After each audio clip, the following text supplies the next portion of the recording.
Welcome, Christopher. 8:34. You know, the deadline to file is tomorrow, the Guam Election Commission. So we wanted to bring on Miss Maria from the GEC. Good morning, Miss Maria. Half a day, Christopher Barnett. We got Sabrina here as well, Miss Maria. Half a day, Sabrina Salas Matanati. Half a day. So I know you're heading into the office. It's going to be a crazy 48 hours for you guys. How ready are you for this, Miss Maria? Well, the staff worked over the weekend to take care of the ones that have filed so we can hurry up and get everybody ready for Friday. Friday is the set date for ratification of the candidates. So we're still, we look through the candidate files thoroughly, and then we'll do it again before Friday to make sure that everything is in order. Mm-hmm. The last one I see here that's updated, particularly for the senatorial race, it's 23. Is that still the number of people that have filed? Yes, so okay. Senator Luis Muñoz, I believe, was the last one to file on Friday. Okay. Did she sing for you guys? I'm sorry? Did she sing for you guys? No?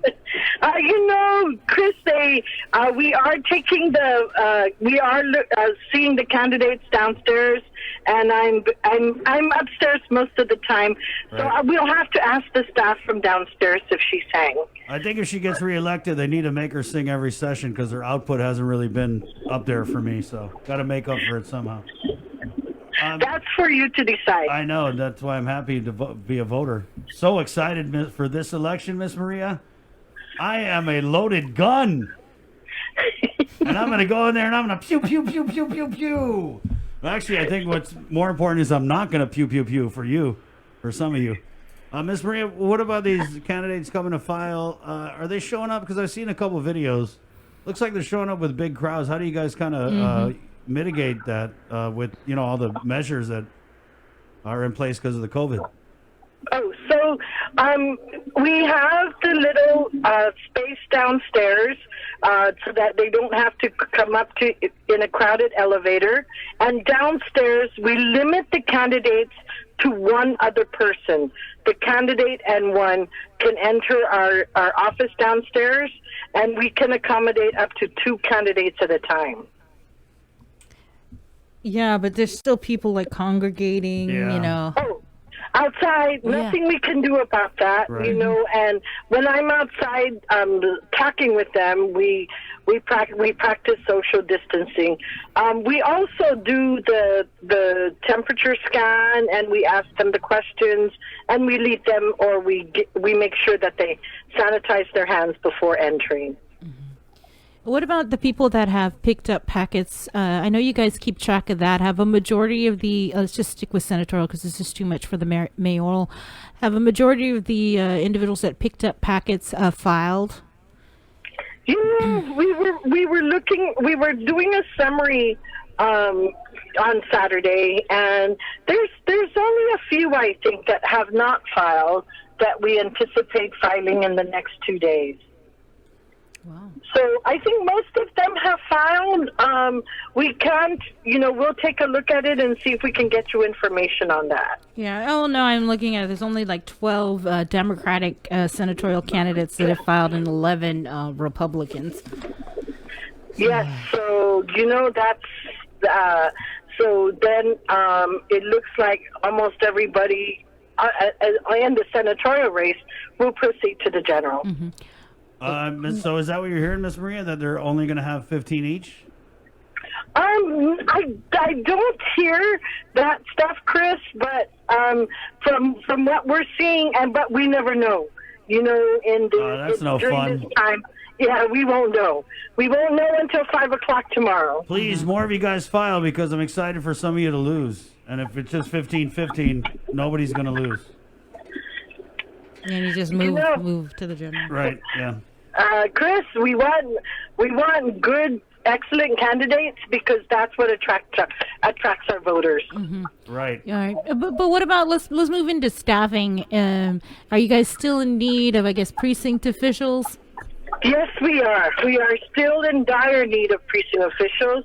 Anybody interested, please visit our website. On the second row of tabs, way at the end, there's a tab for precinct official. Download the application form, complete and sign it, and just email it back to us with a copy of your ID. That'd be great. Right, and we know that people are looking for jobs, but there's also the concern about exposure and the risk you're going to be taking to be working any of these polling sites. And so what assurances can the Guam Election Commission provide to these individuals that might want to avail themselves of being a poll worker or precinct official to ensure that they're protected? We will equip them with PPEs. We will have face shields, masks. We will have hand sanitizers at their disposal and gloves. And we will practice social distancing, and we will have people taking voters' temperatures outside. And we will continue to heed the advice of public health that we actively seek all the time to see if there are updates. We visit the CDC website to make sure that we picked up the best practices, and that's what we can do at this point in time. We will pick up additional help with our COVID funding to help the precinct officials with curbside voting as well. Okay. Okay. Ms. Maria, were there any takeaways from the Jonia special election that maybe you learned from or you'll carry into the primary? Yes, possibly making sure, and the staff and I are still discussing it, making sure that the polling rooms are closer to curbside voting, where curbside voting takes place. Also, we're still in discussion as to whether we leave them in the cafeteria or the gym, or we put them in we put them in rooms. We separate them. We separate the precincts that are in one big room. Again, it's all dependent on what's available in terms of sometimes we have to compromise.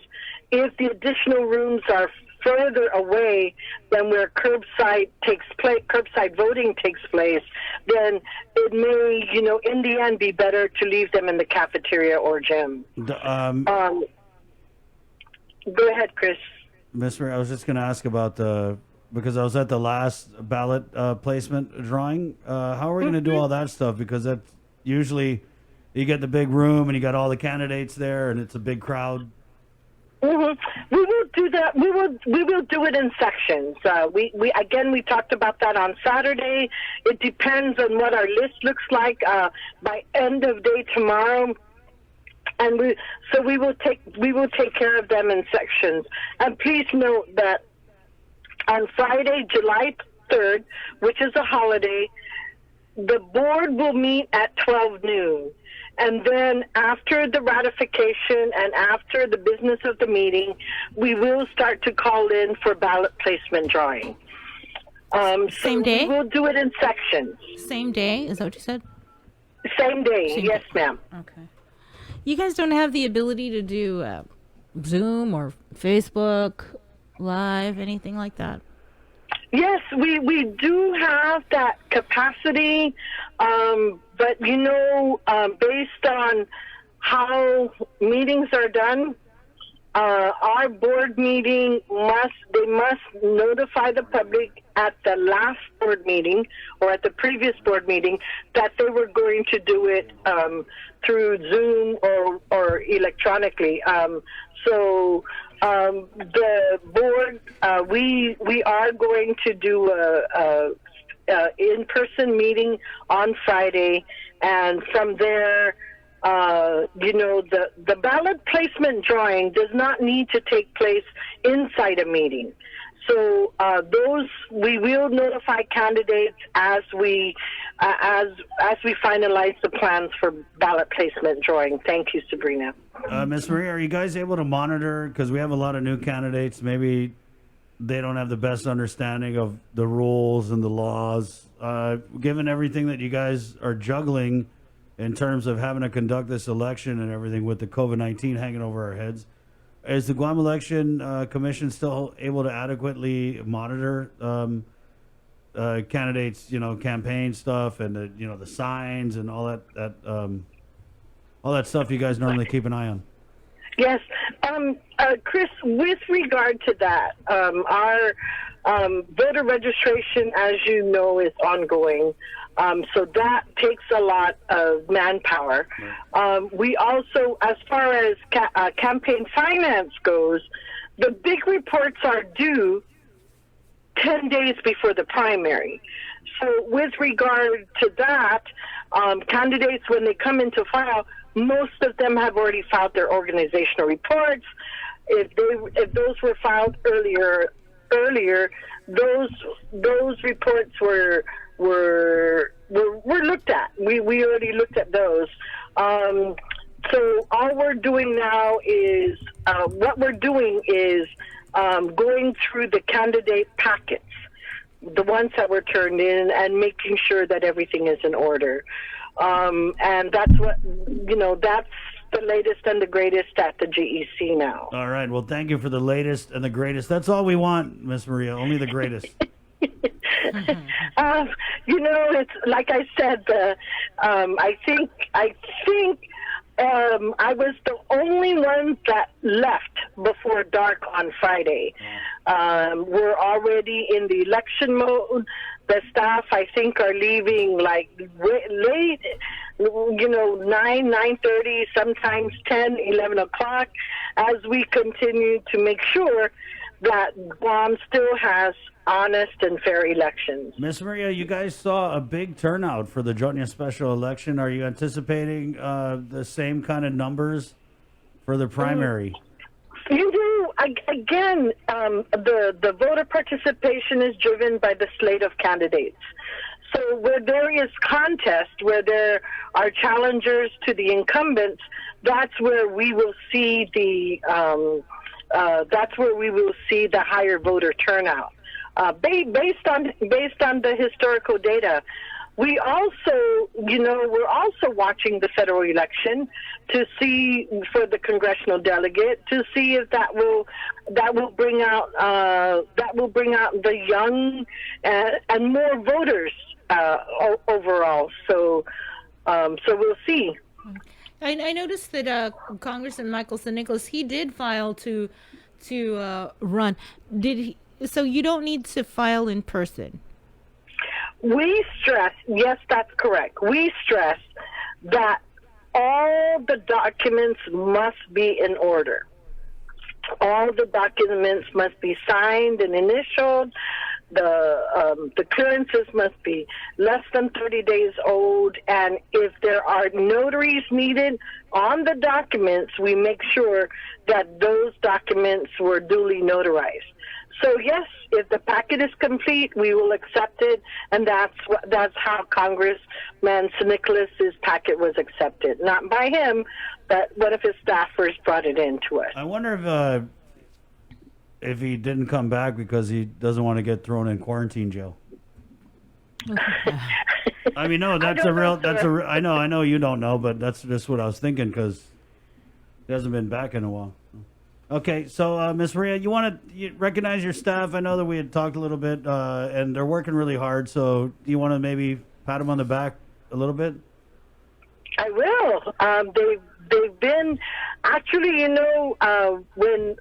I was at the public hearing for our budget last week, they were asking me about something happened, something came up with retirement. I said, yes, I can possibly retire, but none of my staff I've asked all the time who's interested in becoming the director, and none of them are at this time, so I have to wait. But, in Wait, are you resigning or retiring, Miss Maria? No, not yet. Not We yet. still Like have when? a- Not yet now, or are we going to get a surprise next week? No. I really believe in succession planning, and I Right. believe that's how we should do it. But one of the things that came out last week was that in going through the cost of the Guam Election Commission, if we keep the staff together, at this point in time, we have a total of 107 years of experience in elections. Leche. And that's only 14 of us. Oh. 2 of us have over 15 years of experience in elections. Let me ask you something else that came out in the budget hearing. You said you want your budget to come from DOA, not BBMR. Correct? Yes, that's correct. Okay, and we also had saw that BBMR delays the election commission payment in court cases rule in favor of DOA, not BBMR, overseeing the Guam Election Commission budget. Please, can you give us a little more info on your concerns and why you want this change? Overall, we want to ensure and commit to the independence and the autonomy of the election commission, and that's because on both sides, the governor is elected and the legislature is elected, and the foresight of the legislatures before us said that all expenses of the election commission are to be paid by the legislature, and it's paid by the legislature through the submission of a detailed budget to the legislature. So we made it clear to the legislature and to to the island that the way it is done at the commission, the board is the final approving authority. We prepare the budget, the staff and I prepare the budget, we bring it to the board. And the board either approves it or asks us to change it or asks us to include something else. We bring it back to the board. They are the final approving authority. And we still follow the constraints of the executive branch processes where we submit it directly to the legislature on January 31st as required. Because of cash shortages and because of the overall condition of the economy of the government of Guam, we are sometimes hampered by those challenges. And I think in past elections, one of the things we see is that the precinct officials are not paid on time. Right. Is that because of BBMR? Possibly, Right. or possibly because of this cash shortage. But how can we have a good fair election if we don't have good precinct officials? And Ms. how Maria, can- is there an issue with you guys in BBMR? Because in doing my FOIAs, I always FOIA for any raises or pay increases through BBMR, and I saw that you guys had some that were just like in limbo over there, while other raises were continuously being approved. BBMR continued to hold you guys. I mean, I don't know if hold your pay increases hostage is the wrong characterization of it, but has it been a problem for you guys to get money out of BBMR in a timely manner? Well, since November 2018, after I think it was November, I'm not sure now, but because it's been some time, there was a public law that was passed that funded the reappointments. We're all unclassified, so we don't get increments, we get pay adjustments, Right. and we don't get reclassified, we get reappointed.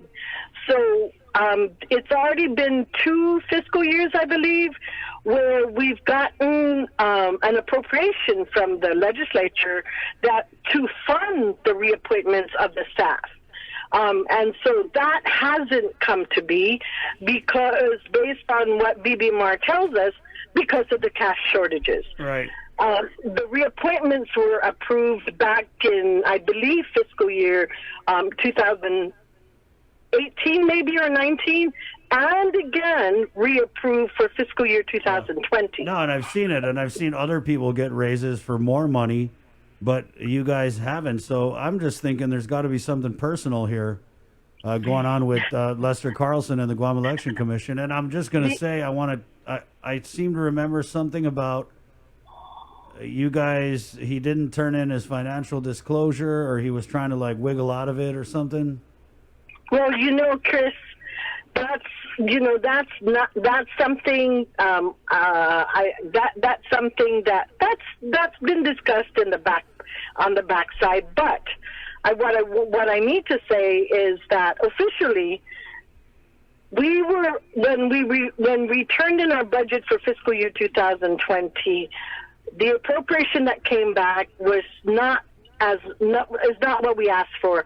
Hence, when we turned in our GG1s, October 1st, 2019, we were told that they cannot be processed because we don't have enough cash. Well, in the allotment schedule that I submitted, I made sure that the personnel categories were sufficient. I requested that enough monies be allotted to personnel so I can execute. So those GG1s can be can be processed, but in the end they were not. So, and that's that's what happens, and we're not there yet. And right. Again, I brought it up in the public hearing last Friday. I saw it. So, Miss Maria, ever since you guys and refresh my memory, but I seem to remember something about you guys forwarding Lester Carlson's name to the AG's office, or am I accurate to say that? Because he didn't file his disclosure or something? Yes, it was. There was back in when he was acting director of BBMR. He was he believed that he did not have to file personal financial disclosure, right. But we brought it to his attention that just so long as he's in acting capacity as of April 22nd of that year, that he is required to submit a personal financial disclosure. And so since then, since you guys afforded his name, have you guys been able to get anything out of BBMR?